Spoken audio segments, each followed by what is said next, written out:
Assalamualaikum warahmatullahi wabarakatuh. Salam sejahtera dan salam Smart School. Generasi smart berkarakter cerdas.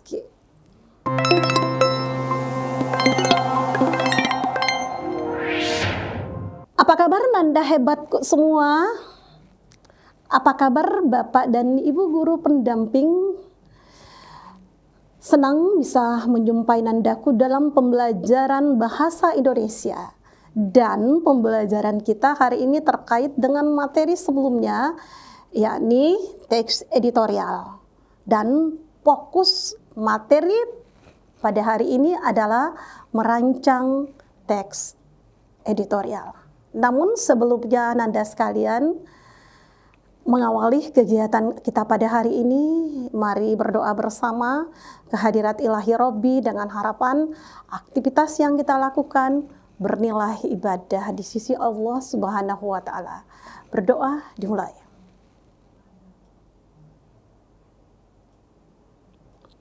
Berdoa selesai. Baik Nanda hebatku, masih ingat dengan teks editorial? Apa kata kunci dari teks editorial itu sendiri? Wah, betul sekali, luar biasa ya. Jadi kata kunci dari teks editorial adalah fenomenal, aktual, dan kontroversial, dan ditulis oleh redaktur surat kabar. Nah, sekarang tibalah kita pada materi bagaimana merancang sebuah teks editorial dan akhirnya menjadi sebuah tulisan teks editorial. Apa yang perlu diperhatikan Anda sekalian? Nah, materi prasyarat yang harus diperhatikan adalah materi yang kalian pelajari sebelumnya. Sebelumnya Nandaku sudah belajar tentang isu, sudah belajar tentang argumen, tentang belajar tentang struktur dari penegasan atau rekomendasi. Ya, maka tujuan pembelajaran kita pada hari ini, Nandaku diharapkan setelah belajar tentang rancangan teks editorial, Nanda mampu menyusun argumen atau pendapat terhadap isu yang aktual. Kemudian setelah mampu menyusun rancangan argumen, selanjutnya Anda diharapkan mampu menyusun saran atau rekomendasi terkait isu yang aktual. Lalu Nandaku sekalian, berikutnya setelah kalian mampu menyusun, Nandaku diharapkan mampu menulis teks editorial sesuai dengan struktur dan kaidah kebahasaan. Jadi 3 tujuan utama Nanda sekalian ya, yang kita harus capai setelah pembelajaran ini. Nandaku diharapkan mampu menyusun argumen-argumen sebagai pelengkap dari teks editorial, kemudian mampu membuat rekomendasi atau saran berdasarkan isu aktual, kemudian yang terakhir, akhir dari materi teks editorial, Nandaku mampu menulis teks editorial dengan memperhatikan struktur dan kebahasaan. Belajar menulis sangat penting Nanda sekalian. Kata orang bijak, mari jelajahi dunia dengan membaca, mari menoreh sejarah dalam hidup kita dengan menulis. Setinggi apapun ilmu kita, jika ilmu itu tidak tulis, maka suatu saat nanti dia akan hilang di masyarakat dan akan hilang di dalam sejarah. Untuk itu buat momentum pada hidup Nandaku sekalian, bagaimana membuat hal yang positif dengan gerakan literasi, dengan aktivitas membaca dan menulis. Jadi ingat 3 esensi tujuan pembelajaran yang akan kita capai. Nah sekarang apa yang harus dipahami sebagai materi prasyarat yang telah dipelajari pada materi sebelumnya? Pasti Nandaku sudah belajar tentang struktur teks editorial. Masih ingat tidak? Iya, pasti masih ingat ya. Kemudian ada jenis opini dan argumen dalam teks editorial. Kemudian terakhir ada ciri kebahasaan. Ya, jadi ada struktur yang membangun sebuah teks editorial. kemudian opini atau argumen yang ada di dalam editorial itu bentuknya seperti apa nanti, kemudian ada ciri kebahasaan. Sekarang masih ingat struktur? Ya, struktur terdiri atas apa Nanda sekalian? Ya, ini pelajaran sebelumnya terkait dengan pengenalan isu atau tesis, kemudian penyampaian pendapat atau argumen, dan terakhir rekomendasi atau penegasan. Ternyata masih ingat kan?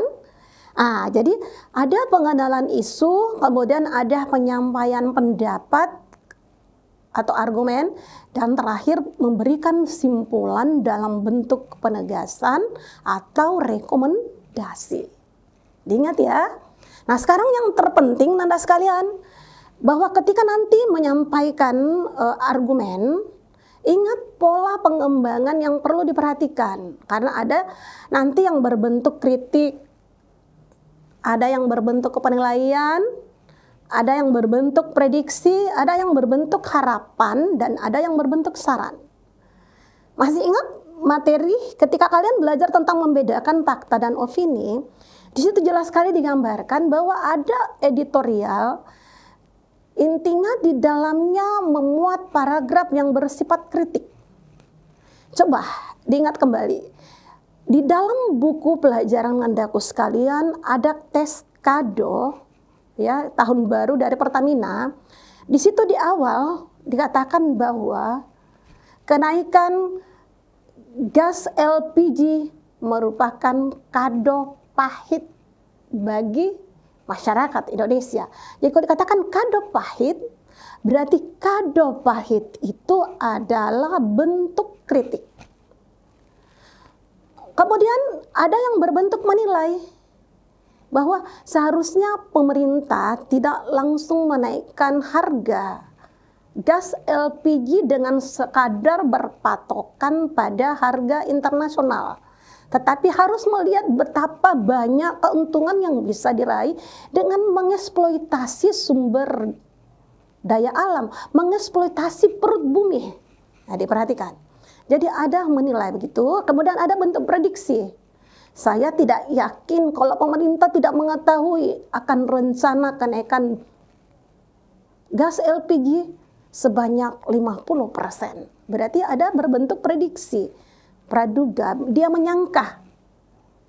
Jadi ingat, kalau dia mengharapkan, nah ada berbentuk harapan di dalamnya. Jadi ketika kalian ingin mengharapkan terjadinya sebuah perubahan, maka pola yang Nandaku pakai adalah menggunakan teknik harapan. Dan terakhir ada unsur saran atau rekomendasi yang diberikan. Sehingga isu yang dikembangkan diharapkan diberikan solusi pada tahapan rekomendasi atau saran. Terakhir Nandaku sekalian, perhatikan ciri kebahasaan yang dipelajari pada pembelajaran yang lalu. Di dalamnya ada kalimat retorik, kalimat tanya yang tidak memerlukan jawaban karena di dalamnya berisi tentang kesangsian. Kemudian ada kata rujukan, kata petunjuk waktu, tempat. Kemudian ada konjungsi kausalitas atau konjungsi sebab akibat. Yang mana itu? Sebab, karena, oleh sebab itu, oleh karena itu. Jadi alur ini Nandaku sekalian perlu kita pahami. Selain memperkuat konsep pengetahuan Nandaku sekalian, juga ketika memproduksi sebuah teks editorial, unsur-unsur ini secara tersurat maupun tersirat itu tergambar di dalam tesis, terdalam argumen maupun pada penegasan yang kita buat. Baik Nanda hebatku semua. Nah, setelah mengingat kembali materi yang menjadi prasyarat di dalam menulis, nah kita akan membedah tentang indikator pertama. Nandaku diharapkan mampu menyusun argumen. Apa kata kunci dari argumen itu sendiri Nanda sekalian? Nah, argumen itu adalah alasan yang dapat dipakai untuk memperkuat atau menolak sesuatu pendapat atau pendirian atau gagasan. Ketika Nandaku nanti membuat tesis, pernyataan umum yang berisi isu yang fenomenal, yang kontroversial. Setelah kalian mengungkapkan sebuah isu, bagaimana memperkuat isu yang kalian kemukakan, bagaimana memperkuat tesis yang kalian ungkapkan di awal. Hendaknya kita meyakinkan pembaca, kita meyakinkan pendengar ketika itu dibacakan dengan memberikan argumen yang kuat. Ya, agar pembaca lebih yakin terhadap isu yang kita kemukakan. Argumen itu intinya Nanda sekalian memperkuat atau menolak terhadap sesuatu pendirian atau gagasan. Jadi dipahami Nanda sekalian, jadi kalau tesis adalah pernyataan pendapatnya yang menggambarkan tentang isu aktualnya secara awal, kemudian untuk menguatkan itu diberi argumen. Nah, sekarang diperhatikan. Coba diperhatikan Nanda sekalian, sebelum kita membuat sebuah argumen, kita harus membaca terlebih dahulu isu yang dikembangkan di dalam sebuah tesis. Kita baca bersama Nanda sekalian. Siang tadi, Pak Joko Widodo, Jokowi mengundang Anies Baswedan, Ganjar Pranowo, dan Prabowo Subianto untuk makan siang bersama di Istana Kepresidenan Jakarta. Ketiga tamu undangan itu dalam kapasitas sebagai calon presiden, capres, meskipun belum resmi ditetapkan Komisi Pemilihan Umum. Coba perhatikan Anda sekalian, isu yang dikembangkan di sini adalah undangan presiden Pak Joko Widodo. Siapa yang diundang? Yang diundang adalah 3 calon presiden. Siapa itu? Ada Anies Baswedan, Ganjar Pranowo, dan Prabowo Subianto untuk makan bersama di Istana Kepresidenan. Kemudian setelah itu ditegaskan bahwa undangan itu sebenarnya mendahului dari penetapan Komisi Pemilihan Umum karena belum ada penetapan tentang calon presiden. Pada paragraf selanjutnya dikatakan bahwa setidaknya ada 2 hal yang ingin ditunjukkan Jokowi dari acara tersebut. Pertama, ia tidak berpihak pada capres manapun. Kedua, mengajak para pihak berkontestasi dalam pemilihan presiden, pilpres menjaga persatuan. Itu suatu sikap yang memang seharusnya ditunjukkan oleh seorang kepala negara. Nah, perhatikan Anda sekalian. Jadi, isu utama yang dikembangkan adalah undangan makan bersamanya di Istana Kepresidenan meskipun belum resmi ditetapkan Komisi Pemilihan Umum KPU Republik Indonesia. Sekarang dari isu ini kemudian dikembangkan berbentuk argumen, memberikan tanggapan terhadap isu yang berkembang pada tesis. Pada argumen, muncullah tudingan bahwa belakangan ini tudingan keberpihakan Jokowi ikut dibumbui isu PDIP yang ingin bermain 2 kaki. Hal ini terjadi karena PDIP tidak berani memecat Gibran sebagai kader, lebih-lebih mengultimatum bapaknya alias Jokowi yang lahir dalam dan dibesarkan oleh PDIP. Nah, pada argumen ini Nanda ini bersifat kritik. Siapa yang dikritisi? Yang dikritisi adalah Ketua PDIP. Mengapa dikritik? Karena tidak berani memecat Gibran sebagai kader. Lebih-lebih mengultimatum ayahnya Pak Jokowi. Nah, kemudian Nanda sekalian pada bagian argumen selanjutnya kalian bisa lihat. Bisa saja ada pasangan calon yang dibatalkan KPU. Walaupun kemungkinannya sangat kecil jika ingin menunjukkan ketidakberpihakan. Karena alih-alih terlihat begitu yakin pilihannya pasti melanjutkan ke pilpres. Sekarang kalian lihat. Ada bisa saja pasangan calon presiden dibatalkan.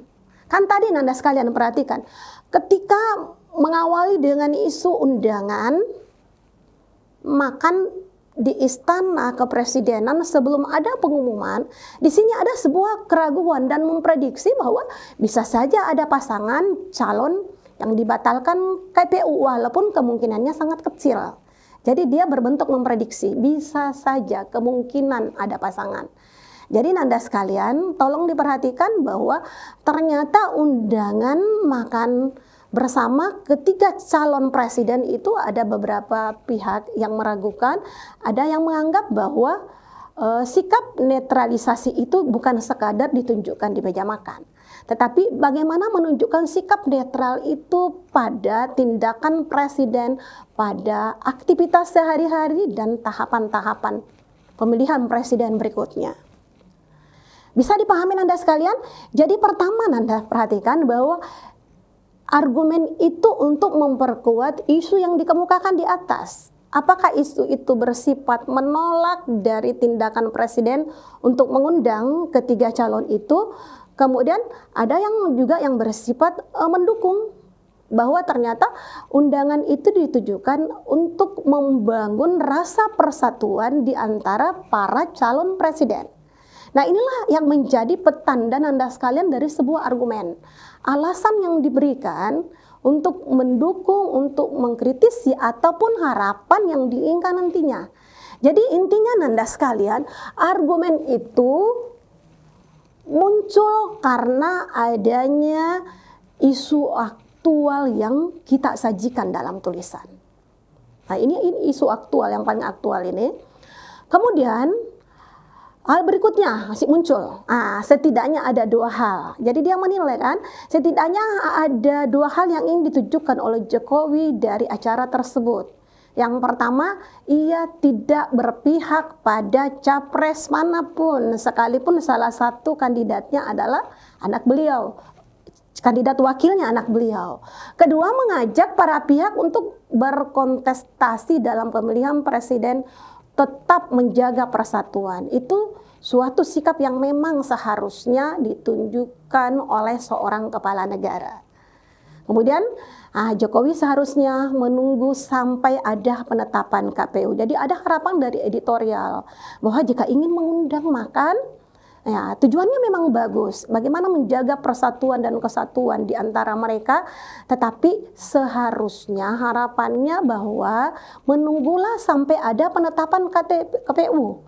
Pun sikap tidak memihak dalam kontestasi pemilu, tidak bisa hanya mengundang semua kontestan makan siang. Jadi diharapkan bukan sekadar makan siangnya saja mewujudkan bahwa Pak Jokowi itu netral kepada ketiga calon, tetapi harus dibuktikan dengan tindakan aktualisasi pada tahapan-tahapan berikutnya.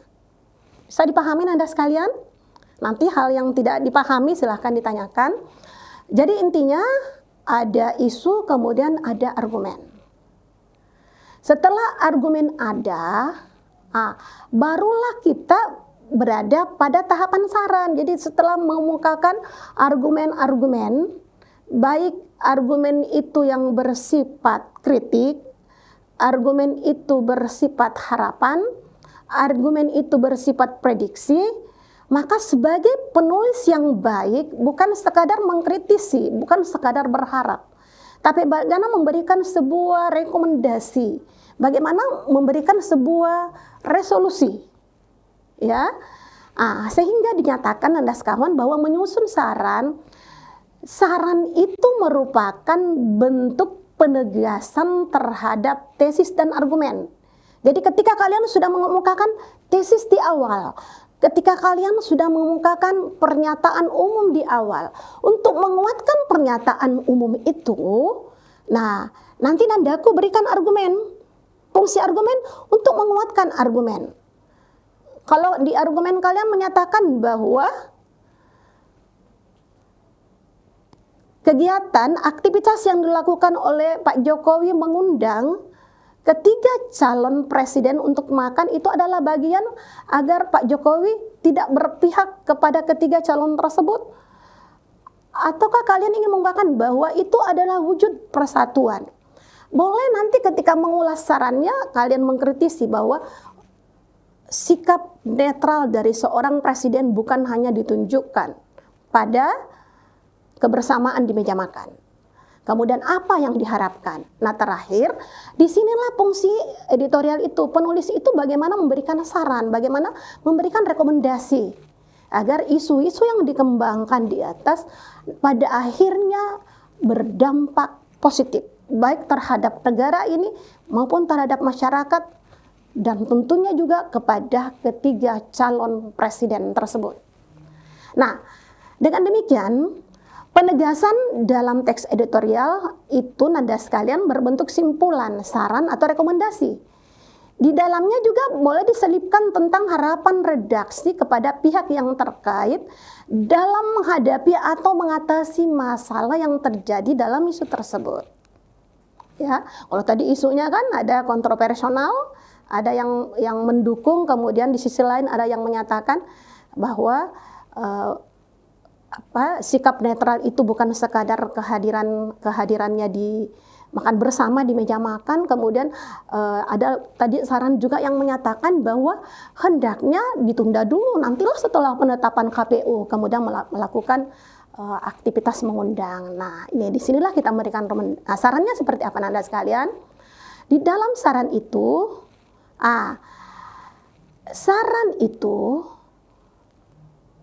perhatikan, yang menjadi saran ketika kita menulis harus mengacu kepada isu yang kita kembangkan. Kalau isu yang dikembangkan pada teks yang tadi tentang undangan makan malam, maka pengembangannya juga mengarah kepada bagaimana dia memberikan rekomendasi.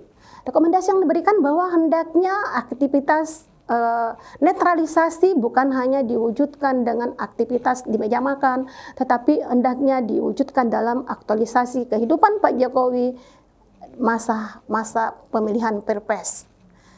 Kemudian kita lagi akan melihat isu yang berkembang Anda sekalian. Ini masih terkait dengan pemilihan presiden. Saran Mahkamah harus berjuang keras. Ini terpicu pada isu yang berkembang. Apa isu yang berkembang Anda sekalian? Saat ini Mahkamah Konstitusi mengalami krisis terpuruknya. Ada krisis, ada isu yang dikembangkan. Krisis Mahkamah Konstitusi. Mengapa mengalami krisis terburuknya? Kondisi kritis, muruah, integritas, sekaligus kredibilitas lembaga terhormat hancur berkeping-keping gara-gara akrobat sang ketua Anwar Usman yang ia tunjukkan saat mengadili perkara uji materi terkait dengan batas usia calon presiden dan calon wakil presiden. Nah, di sini isunya adalah bersifat kritis, mengulas bersifat kritis. Yang dikritisi adalah Mahkamah Konstitusi yang merupakan lembaga yang terhormat yang hancur berkeping-keping gara-gara ulah sang ketua. Nah, sekarang bagaimana memberikan saran atau rekomendasi itu didasarkan pada isu yang ada. Karena isunya adalah mengalami krisis terpuruknya, maka nanti di saran itu Anda sekalian, apa yang diharapkan sehingga kondisi ini tidak dialami oleh Mahkamah Konstitusi. Bagaimana Mahkamah Konstitusi bangkit dari keterpurukan ini. Sehingga Nandaku bisa mengamati bahwa apa yang harus dilakukan MK? MK harus berjuang keras untuk mengangkat kembali harga diri sekaligus muruah mereka yang saat ini terbenam di dasar jurang. Karena itu mesti ada langkah segera untuk mereformasi atau merombak lembaga itu secara total. Jadi rekomendasinya adalah mereformasi atau merombak lembaga Mahkamah Konstitusi secara total. Tapi selain merombak juga harus menjaga wibawa konstitusi sebagai pedoman dan dasar kita dalam berbangsa dan bernegara. Jadi ada rekomendasi, ada saran yang diberikan. Saran pertama, karena mahkamah muruahnya terpuruk, maka harus berjuang keras. Apa tujuannya berjuang keras? Untuk mengangkat harga diri. Untuk mengangkat harga diri. Yang ketiga, Ya, direkomendasikan agar merombak secara total lembaga itu. Tetapi bukan sekadar merombak ya, tetapi yang terpenting adalah bagaimana menjaga wibawa konstitusi sebagai pedoman dan dasar kita dalam bernegara. Bagaimana Anda sekalian bisa dipahami nak? Ya. Jadi sambil belajar kalau ada pertanyaan bisa ditanyakan di kolom chat atau bisa bertanya secara live. Ibu silahkan ya. Sambil menunggu pertanyaan dari Nanda sekalian, jadi kita kembali lagi Nanda sekalian bahwa membangun sebuah teks editorial itu kata kuncinya, patokannya adalah struktur yang kalian pelajari pada pertemuan yang lalu. Bahwa di dalamnya ada tesis, kemudian di dalam tesis itulah dikembangkan isunya. Kemudian bagaimana memperkuat tesis atau pernyataan pendapat atau pernyataan umum, maka perlu argumen. Ya, argumen-argumen agar pembaca percaya, agar pembaca semakin yakin terhadap opini yang kita kemukakan. Kemudian yang terakhir, untuk meyakinkan lagi perlu sebuah penguatan, memberikan simpulan yang di dalamnya boleh berbentuk memberikan solusi atau rekomendasi apa yang harus dilakukan. Sehingga hal-hal yang tadinya negatif pada akhirnya akan berdampak positif. Sehingga dampaknya dengan gerakan menulis ini bisa mengubah karakter yang tadinya buruk, yang tadinya tidak beribawa, Mahkamah Konstitusi yang tidak beribawa menjadi lembaga yang beribawa, lembaga yang terhormat. Bisa dipahami Nanda sekalian? Jadi sudah dua Nanda sekalian. Jadi pertama kita sudah mengetahui bagaimana posisi sebuah argumen di dalam sebuah rancangan teks editorial, kemudian di bagian sarannya. Dan inilah yang menjadi dasar ketika Nandaku memproduksi sebuah teks editorial. Bisa dipahami Nanda sekalian atau ada bentuk pertanyaan? Silahkan ditulis di kolom chat atau mau bertanya langsung. Nah, sekarang kita beralih pada tujuan yang ketiga. Setelah membuat rancangan, setelah membuat rekomendasi, hal yang terpenting adalah menulis.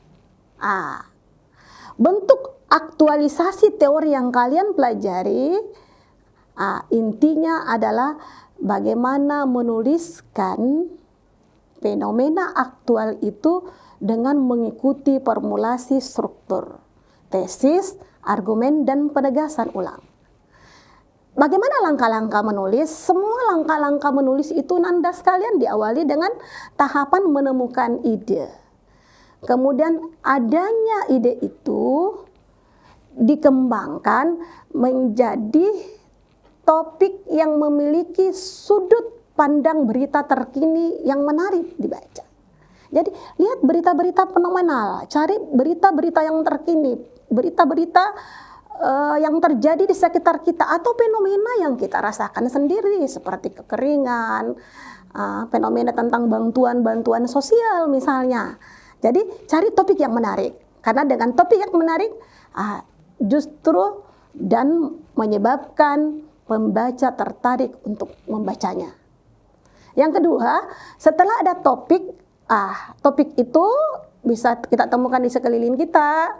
Kemudian untuk melengkapi topik, kita harus mendata isu-isu itu. Bisa kalian data dengan membaca Nanda sekalian misalnya tentang Mahkamah Konstitusi yang kalian angkat.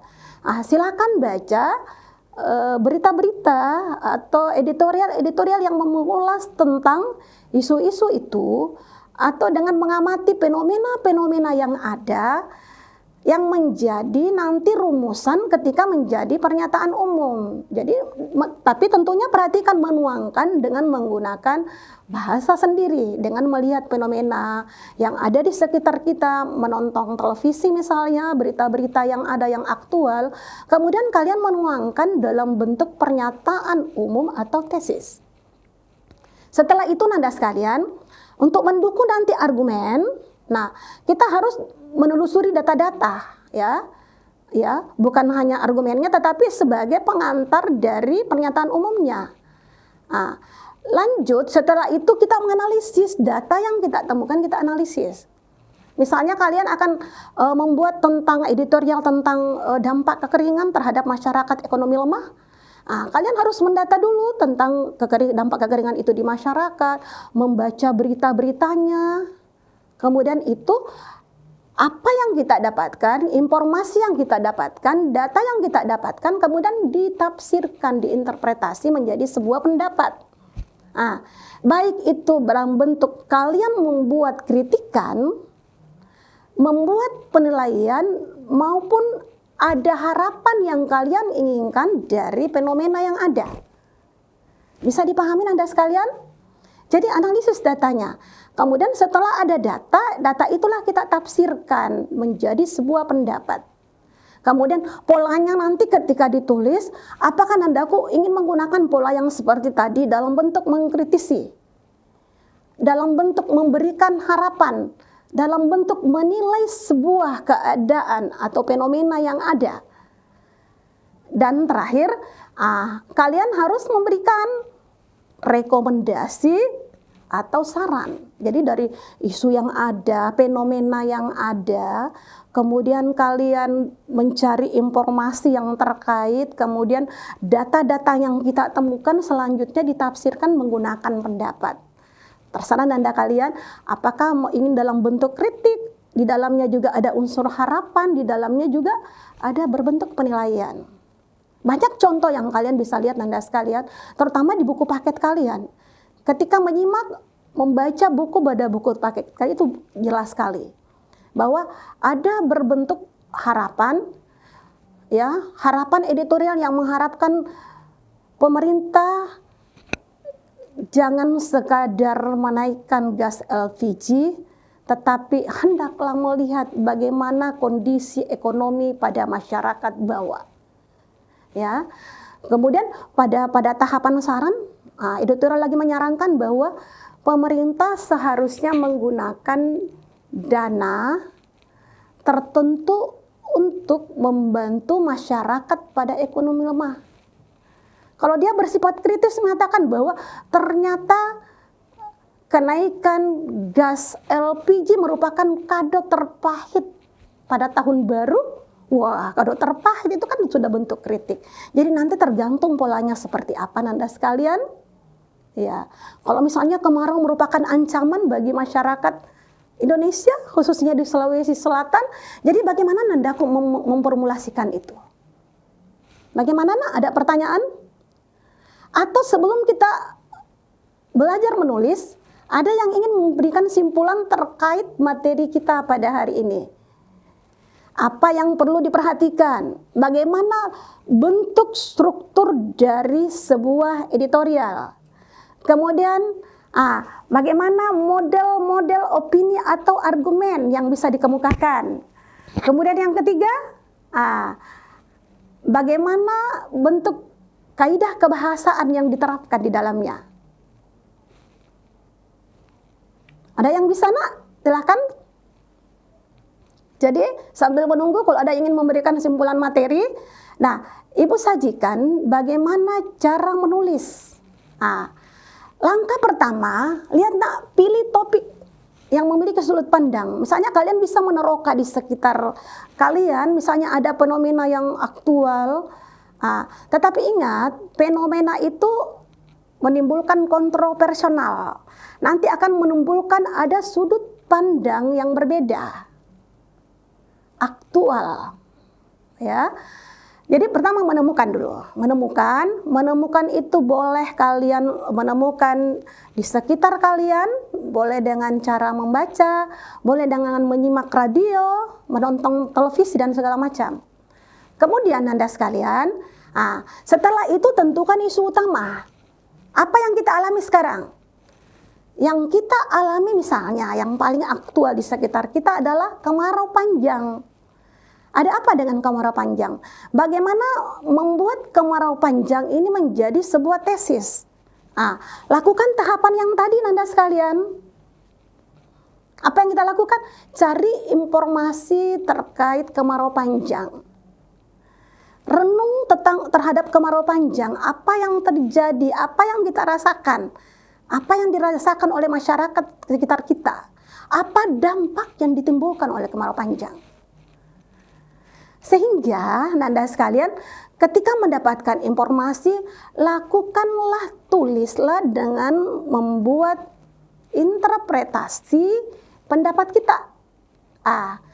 Sehingga pada isu utama muncul siraman air hujan sudah sangat dinantikan setelah berbulan-bulan suhu begitu terik.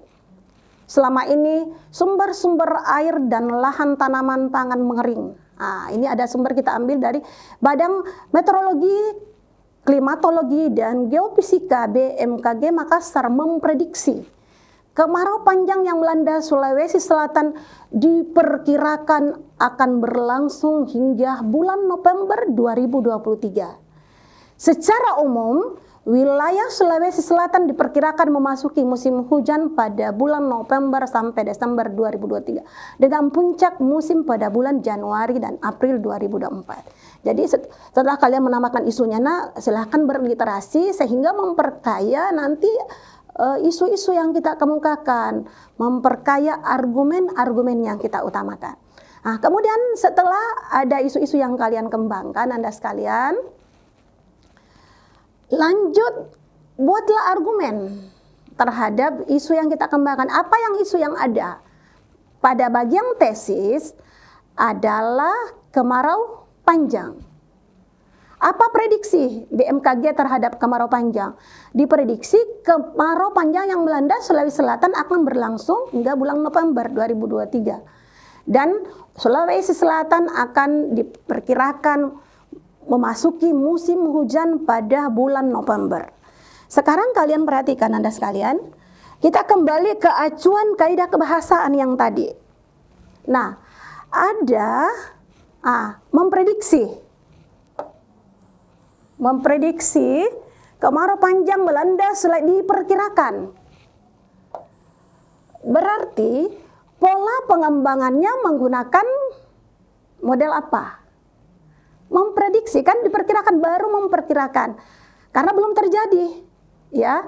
Sekarang sudah terjadi kemarau, tetapi memprediksi ketika bulan itu diprediksi bahwa kemarau panjang hingga bulan November. Nah, sekarang bulan November masih kemarau dan ada prediksi yang lain. Dan secara umum wilayah Sulawesi Selatan diperkirakan memasuki musim hujan pada bulan November sampai Desember. Kita lihat nanti apakah prediksi ini akan nyata. Karena adalah berbentuk prediksi. Lanjut Nanda sekalian, hal esensial yang perlu kita pahami setelah ada isu utama, kalian membuat argumen pendapat berdasarkan isu itu. Apa kemungkinan salah satu argumen yang bisa kita munculkan dari isu kemarau? Coba diperhatikan. Lihat fenomena yang ada tadi, data yang ada, kemudian menuangkan dalam argumen dengan mempergunakan model. Apakah kita akan menggunakan prediksi, harapan, tanggapan, atau penilaian? Kita lihat Anda sekalian. Sejumlah daerah di Sulawesi Selatan mengalami dampak kemarau panjang. Ancaman gangguan kesehatan dan penyakit yang berhubungan dengan dampak polusi dan sengatan suhu panas sebagai imbas fenomena El Nino. Kondisi tersebut dialami oleh 2.200 warga terkena ispa akibat fenomena El Nino. Menurut laporan Dinas Kesehatan Dinkes Kota Palopo, kondisi ini menyebabkan warga mengalami infeksi saluran pernapasan akut atau ispa. Langkah preventif. Nah, di sini sudah muncul langkah preventif.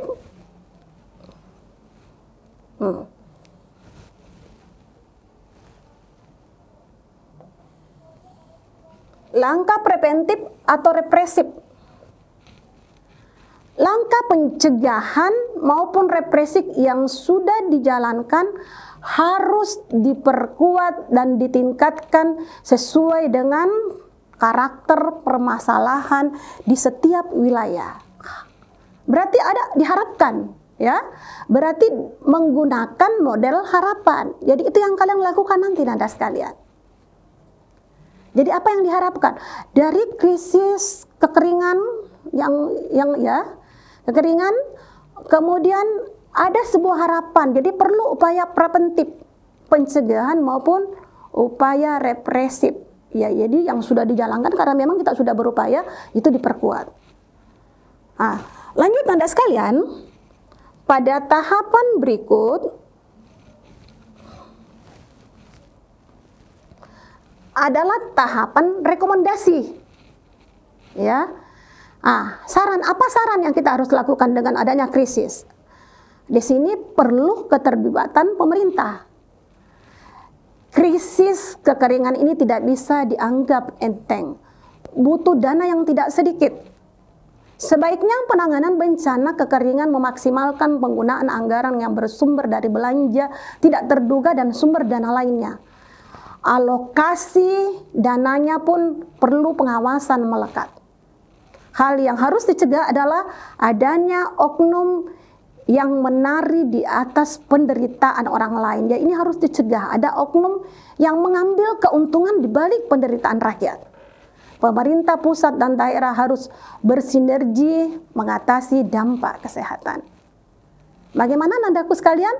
Jadi 3 intinya Nanda sekalian, bahwa di dalamnya harus ada pernyataan. Pernyataan itu kita buat dengan melihat isu yang ada.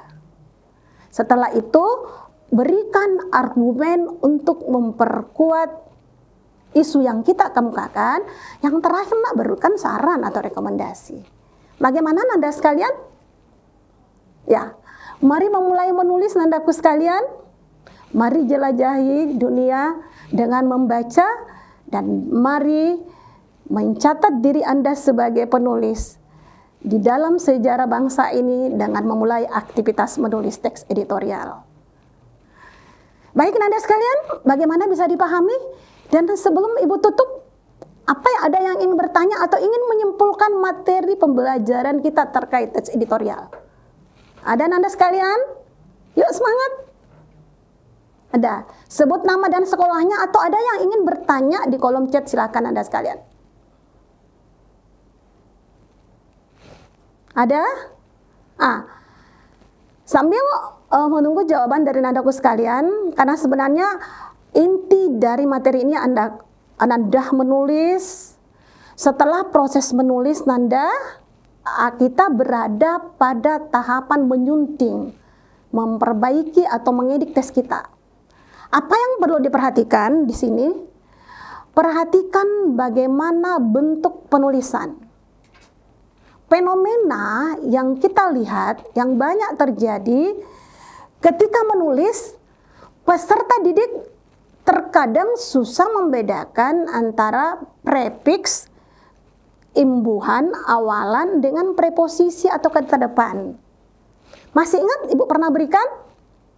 Intinya harus apa? Diberi ketika preposisi diikuti keterangan tempat, waktu itu harus dispasi. Dikala musim kemarau, di penghujung waktu, di tengah keheningan malam, berarti harus dispasi. Tetapi ketika dia diikuti kata kerja, diangkat, dibawa, itu harus ditulis serangkaian Anda sekalian. Hal yang lain yang perlu kita perhatikan bahwa di dalam pengembangan teks itu acuannya tidak lain adalah struktur yang pernah kalian pelajari. Di dalamnya ada tesis, ada argumen, kemudian ada penegasan. Kemudian nanti terakhir di penegasan itu berikanlah saran agar pembaca lebih memahami apa yang kita tulis, agar pembaca lebih mengetahui apa rekomendasi yang akan kita berikan. Jadi intinya Nanda sekalian, jika kalian terkendala, janganlah bersusah, terus belajar mengasah diri kalian dengan menulis. Dengan menulis banyak manfaat yang akan kita berikan. Dengan menulis kalian akan berdampak positif baik terhadap diri kalian, sekolah kalian, maupun terhadap bangsa dan negara kalian. Jadi sekali lagi Nandaku sekalian, jangan pernah abaikan kaidah kebahasaan yang ada di dalam sebuah teks editorial. Di dalamnya ada kalimat retorik, kata rujukan, tempat, waktu, dan peristiwa.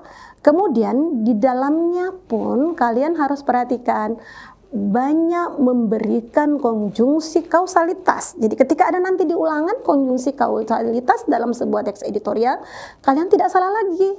Kata kuncinya kausalitas, sebab. Berarti konjungsi kausalitas memberikan sebab akibat. Saya kira demikian Nandaku sekalian pertemuan kita pada hari ini. Semoga memberikan manfaat dan mohon maaf atas segala kekurangan, dan terima kasih atas kebersamaan Bapak dan Ibu serta Nandaku sekalian. Dan mari sama-sama kita menutup kegiatan kita pada hari ini dengan mengucapkan Alhamdulillahirabbil alamin. Akhirul qalam wabillahi taufiq wal hidayah. Assalamualaikum warahmatullahi wabarakatuh. Generasi smart berkarakter cerdas.